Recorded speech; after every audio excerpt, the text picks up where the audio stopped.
समस्त को नमस्कार। आज चाषी पंजीकरण गोटे बड़ समस्या होची ओडिशार।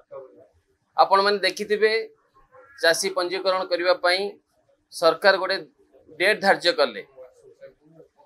जो डेट पर्यंत करबा कथा अगस्त 30 पर्यंत करिवार डेट धार्य करथिले, किंतु अनफॉर्चुनेटली अगस्त 25 रे इंस्ट्रक्शन गला जे आ पंजीकरण करा जाय परिबो नै।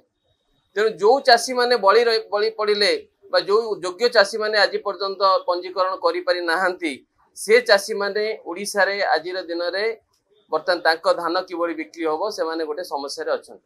तेणु आज 0 आवर रे मु सरकार को अनुरोध कली जो योग्य चाषी माने आज तांकर पंजीकरण करि पारि नाहंती तांको गोटे पुनर्बार सुजोग दिया जाऊ एवं सेमानकर पंजीकरण करा जाऊ, जहा फल रे आगामी दिन रे जते बेले धान बिक्री समय आरंभ होबो से समय रे चाषी माने जे भली भाबरे तांको धान को सुरक्षित देई परिबे। तेणु ए व्यवस्था करिबा पई मु सरकार को अनुरोध करछि। देश विदेश रो कोण अनुकोण टेक्निक खबर देखंतु आम सह YouTube, Facebook आ Instagram रे आमको देखंतु, लाइक शेयर और सब्सक्राइब करने को आद्यम भूलंतुनी।